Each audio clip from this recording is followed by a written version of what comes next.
Hi everyone, welcome to sleepy classes. स्वागत है आप सबका प्री क्योर में। इस वीडियो में हम डिस्कस करेंगे इन्वायरमेंट के current affairs of the last week in detail. Right, शुरू करने से पहले एक छोटी सी अनाउंसमेंट। 15 अगस्त 2020 को हमारा जो स्लीपी क्लासेस का इनिशिएटिव है उसको 3 साल हो जाएंगे। And do we have been trying to provide each and every aspirant in the remotest part of the country with quality content। हमारी जो ये कोशिश है हम इसको एक और नेक्स्ट स्टेप पे लेकर जाएंगे। So there is a big announcement coming on 15th August, so please do watch and support our initiative, our new initiative, like you always have supported us. We would be looking forward for your support, right? So शुरू करते हैं index के साथ। So we will be covering three important current affairs today. So the first one is related to the hornbills. This I have taken from the Hindu. जो hornbills है अरुणाचल प्रदेश में, they are threatened क्योंकि deforestation बहुत ज़्यादा rapidly हो रही है in Arunachal Pradesh. Then the next is biofuel day and then we will discuss about the world elephant day. इसके साथ जो एडजेसेंट लिंकेजेस हैं वो भी मैं इस वीडियो में डिस्कस करूँगी इन detail, right? Okay, so a satellite data based study ने बताया है कि अरुणाचल में जहाँ जो कि एक मेजर हॉर्नबिल हैबिटेट है, वहाँ पे कुछ जगहों पे हाई रेट ऑफ डिफॉरेस्टेशन है। So fine scale satellite imagery has been used and ecologists have assessed the changes in the forest cover of 1064 square kilometers, right? You don't really need to remember this data, but the important point is कि काफ़ी ज़्यादा बड़ा area है, इसलिए I have mentioned this. सो अब जो hornbills है ना, इनको फॉरेस्ट इंजीनियर्स कहा जाता है। Sorry, they are known as forest engineers और farmers of the forest, because ये हेल्प करते हैं सीड्स को डिस्पर्स करने में, ठीक है, to the various places. So they indicate the prosperity and the balance of the forest they build nests in. तो जहाँ पे भी आपको हॉर्नबिल मिलता है वहाँ पे आप ये सोच सकते हो कि काफ़ी ज़्यादा प्रॉस्पेरिटी है। सो इस स्लाइड से आपको ये पता चलता है कि इनको फॉरेस्ट इंजीनियर्स और फार्मर्स ऑफ फॉरेस्ट कहा जाता है। So this is how the hornbill look. So this is an example of pied hornbill. Okay, so Pakke tiger reserve है अरुणाचल में, उसके साथ लगता है पापन रिजर्व फॉरेस्ट, ठीक है। So that has been affected by illegal felling of trees and it has been affected by ethnic conflicts, जिसकी वजह से हॉर्नबिल्स का नुकसान हो रहा है और इवेंचुअली हमारा ही नुकसान हो रहा है। सो जो ये रिजर्व फॉरेस्ट है, it is a nesting habitat of 3 species of large colourful fruit eating hornbills, great, wreathed and oriental pied, right. और जो पक्के हैं उसमें आपको रूफस नेकेड भी मिलता है। So great variety of hornbills is present in the northeastern part of our country. Now hornbills जो कास्क है ना, उसके लिए हंट किए जाते हैं, जो उनकी बीक है, कास्क है, उसके लिए हंट किया जाता है। And they are also hunted for their feathers. तो उसको ना हेड गियर में लगाते हैं जो ट्राइबल लोग हैं, like the Nyishis of the Arunachal Pradesh. तो अभी क्या है, अभी it has been they have been told कि आप प्लीज़ ऐसा मत करिए क्योंकि हॉर्नबिल्स का नंबर डिक्रीज़ हो रहा है। एंड उनको ग्लास जो ग्लास होता है उसके head gears now they adorn that, अब वो पहनते हैं। Okay, illegal logging, however, has led to fewer tall trees where the birds can nest, क्योंकि पेड़ कटे जा रहे हैं and then they can't nest obviously. So a पक्के tiger reserve is better guarded because it is a protected area. लेकिन जो ये बाकी रिजर्व फॉरेस्ट है, they are under pressure because of agricultural expansion, conversion to the plantations or logging. So Global Forest Watch report ने भी कहा था कि Arunachal Pradesh has lost approximately 1100 square kilometers of primary forest from 2002 to 2019, ठीक है। So अभी भी 74% of the state is covered by forest and steps are taken to stop the felling. So this is how the great hornbill looks.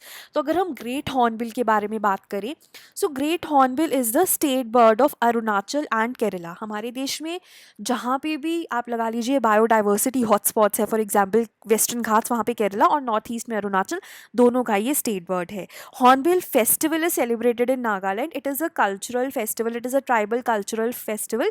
और दूसरी चीज़ है कि hornbill festival चाहे नागालैंड में सेलिब्रेट होता है, लेकिन hornbill is not the state bird of Nagaland, तो ये एक इंपॉर्टेंट प्रिलिम्स पॉइंट हो सकता है। Then it is IUCN status is vulnerable and it is in the Schedule 1 of Wildlife Protection Act, and this is how the hornbill looks. So this is the cask जिसके लिए they are hunted. Then Pakke Tiger Reserve is also known as Pakhui Tiger Reserve. ये हमारा prelims में question पूछा गया था if I am not wrong in 2018 or 2017. So it is a tiger reserve. It is one of the 50 tiger reserves in our country, found in Arunachal Pradesh, और ये eastern Himalayan biodiversity hotspot में आता है, obvious है वो, और काफ़ी ज़्यादा बायोडाइवर्सिटी आपको मिलती है। And the important thing is कि यहाँ पे बहुत जो फ्लोरा और फौना है वो ग्लोबली थ्रेटेंड है, and it is the last remaining strong hold left for the species, कि ये वो जगह है जहाँ पे जो लास्ट रिमेनिंग स्पीशीज़ है वो कुछ नंबर्स में मिलती हैं, and hence we need to protect it, right. और it is known for the amazing sightings of 4 resident hornbill species, जो हमने 4 अभी पिछले कुछ स्लाइड्स में डिस्कस किए हैं। So this is the map. So if you look closely you can actually mark the Pakhui in Arunachal Pradesh, right. Okay, so this is the map of tiger reserves forest. Then next is biofuel day. Biofuel day हर साल 10 अगस्त को मनाया जाता है, और कोई भी दिन इसलिए मनाया जाता है ताकि उसकी जिसको वो सेलिब्रेट कर रहा है उसके बारे में अवेयरनेस जनरेट हो। सिमिलरली इसको भी इसीलिए मनाया जाता है ताकि जो नॉन फॉसिल फ्यूल्स हैं उनकी इंपॉर्टेंस पता चले लोगों को, उनके बारे में अवेयरनेस जनरेट हो कि हम उनको as an alternative to conventional fossil fuels use कर सकते हैं। Conventional fossil fuels cause a lot of pollution, they are responsible for global warming, और इंडिया के केस में हम उन्हें इम्पोर्ट करते हैं, तो हमारी इम्पोर्ट डिपेंडेंसी भी बहुत है, तो we need a replacement, and biofuels can be one of them. And to highlight the various efforts that the government is taking in the biofuel sector. Then जो biofuel day है वो India में कौन observe करता है? Ministry of petroleum and natural gas. This is also an important prelims question. इस साल का थीम क्या था? बायोफ्यूल्स टुवर्ड्स आत्मनिर्भर भारत। एंड बायोफ्यूल प्रोग्राम है जो नेशनल बायोफ्यूल पॉलिसी है, that is also in sync with governments initiative of आत्मनिर्भर भारत। ठीक है, सो इसी वजह से 2020 का थीम ये चुना गया था। So this is fairly easy to remember. और उसके बाद जो इस साल है ऑनलाइन हुआ, थ्रू वेबिनार हुआ, और ये जो डे है it also honours the research experiments by sir Rudolf D, who ran an engine with peanut oil in the year 1893, and his research experiment had predicted कि जो vegetable oil है वो replace करेगा fossil fuels को in the next century to fuel different mechanical engines, right. Biofuels के और भी बहुत बेनिफिट्स हैं, जैसे कि इम्पोर्ट डिपेंडेंस कम हो जाएगी हमारे देश की, क्लीनर एनवायरनमेंट होगी, फार्मर्स जो इनके जो क्रॉप्स हैं उनको प्रोड्यूस करेंगे उनके लिए एडिशनल इनकम होगी और एम्प्लॉयमेंट जनरेशन होगी। सो गवर्नमेंट ऑफ इंडिया काफ़ी इनिशिएटिव ले रही है to increase the blending of biofuels in the conventional fuels. ठीक है, सो अगर हम देखें major initiatives, administrative price mechanism for ethanol, then जो प्रोक्योरमेंट प्रोसीजर्स हैं by OMCs, oil marketing companies, ठीक है, वो भी प्रोक्योर कर पाएँ बायोफ्यूल्स को, जैसे कि इथेनॉल को, ताकि हम इसको पेट्रोल या डीजल के साथ ब्लेंड कर पाएँ। ठीक है, सो ये हमने सब नेशनल बायोफ्यूल पॉलिसी में कवर किया हुआ है, यू कैन फाइंड दैट। ठीक है, उसके बाद इथेनॉल डिस्टिलेशन कैपेसिटी एडिशन, ठीक है, enabling lignocellulosic route for ethanol procurement. तो ये सब इनिशिएटिव्स हैं, इनको हमने डिटेल में ऑलरेडी डिस्कस किया हुआ है। अगर इसमें आपको कोई डाउट लग रहा है, कोई चीज़ आपको नहीं समझ में आ रही है, तो आप मुझे कॉमेंट्स में बताइए, I will try to help you.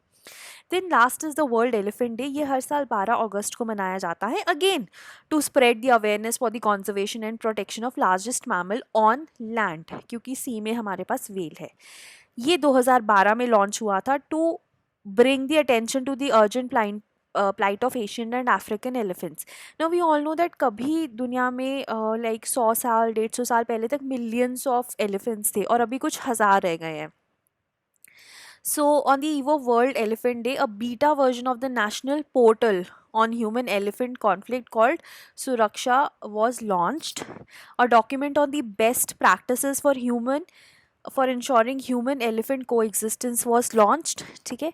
India has nearly 60% of the wild Asian elephants. India में अप्रॉक्सीमेटली 26 से 28 हज़ार एलिफेंट्स मिलते हैं, एशियन एलिफेंट्स ही मिलते हैं। और दुनिया में एशियन एलिफेंट्स आई थिंक 40,000 है, तो 60% जो एशियन एलिफेंट्स हैं वो इंडिया में मिलते हैं। और इंडिया में क्या है कि स्ट्रॉन्ग वाइल्ड लाइफ लॉज हैं, इस वजह से अभी कुछ बचे हुए हैं। और दूसरी बात यह है कि इंडियंस जो है ना, दे रेवर दीज एनिमल्स। और आपने सुना होगा हाथी मेरे साथी is very common sentiment that Indians share. और इस बार जो हमारा थीम भी था वो हाथी हमारा साथी था, राइट। IUCN स्टेटस अगर हम एशियन एलिफेंट्स का बात करें तो इंडेंजर्ड है, schedule 1 of wild life protection act, appendix 1 of sites, ठीक है। और Karnataka has the highest number of elephants followed by Assam and Kerala respectively. तो 28 हज़ार एलिफेंट्स है जैसे कि इंडिया में, ठीक है, जो कि 60% of the world as far as Asian elephants is concerned, and 25% of them are in Karnataka. So Asian elephant का IUCN स्टेटस इंडेंजर्ड है। अफ्रीकन का नंबर थोड़ा ज़्यादा है तो उनका IUCN स्टेटस वनरेबल है। देन हमारे देश में अगर हम इनिशिएटिव्स देखें तो प्रोजेक्ट एलिफेंट है, which is a centrally sponsored scheme. 1992 में लॉन्च की गई थी ये, ताकि एलिफेंट्स, उनके हैबिटेट और corridors, elephant corridors are very important as far as elephant conservation is concerned, उनको प्रोटेक्ट किया जाए। मैन एनिमल कॉन्फ्लिक्ट बहुत ज़्यादा इंपॉर्टेंट है एलिफेंट कंजर्वेशन में, और कैप्टिव एलिफेंट्स का वेलफेयर। तो 16 स्टेट्स में ये इम्प्लीमेंट किया जाता है, और ministry of environment technical as well as financial support provide करती है। एलिफेंट रिजर्व्स की बात करें तो 32 हैं, स्प्रेड ओवर 16 स्टेट्स। और ओडिशा का Betami and Lemru in Chhattisgarh are the latest ones to be notified by the state governments, right? So this was regarding your current affairs of this week. Now another important announcement is that our prelim cum mains batch of 2021 is going on, और ये हफ्ता last है enrolment करने के लिए। सो ये इस course में हम आपको कंटेंट प्रोवाइड करते हैं जिसमें स्टैटिक और current, right. Then it includes a content for prelims as well as mains. Prelims के लिए हम हर एक लेक्चर के बाद आपको कुछ MCQs देते हैं, और जब हम मेंस की बात करते हैं, सो वी हैव मेंस के लिए आंसर राइटिंग। उसमें 2 ऑप्शन से आप इवैल्यूएटेड ले सकते हो या आप नॉन इवैल्यूएटेड वाला कोर्स ले सकते हो, लेकिन फ़र्क सिर्फ इतना है, आपको क्वेश्चन दिया जाएगा, आपको उसका मॉडल आंसर और वीडियो मिलेगा, लेकिन आपको इवैल्यूएशन करवानी है तो वो कोस्ट लाइक 20,000 का है, और नॉन इवैल्यूएशन वाला कोर्स थोड़ा सा कम है, विदाउट इवैल्यूएशन वाला कोर्स थोड़ा सा कम है। उसके अलावा एस्से, ठीक है, GS तो हम पूरा कवर करेंगे, एस्से के वीडियोस, ठीक है। उसके अलावा आप अगर इस कोर्स को ज्वाइन करते हैं तो हम आपको प्रीलिम्स की टेस्ट सीरीज़ बहुत ही अच्छी हमारी टेस्ट सीरीज़ रहती है विद वीडियो सोल्यूशंस देंगे, और प्रीलिम्स का crash course just 3-4 months before the prelims that would be provided, ताकि आपके करंट अफेयर्स एकदम अपडेटेड रहें। सो ये सब कुछ हम आपको प्रोवाइड करते हैं in a cost which is like approximately under 20,000, ठीक है। सो काफ़ी कॉस्ट इफेक्टिव कोर्स है। In case you want to enroll, you can visit our website, or you can call our number, right? So that was regarding the Precure. अगर आपको कोई भी doubt है comments में लिखिए, I will get back to you with it. Thank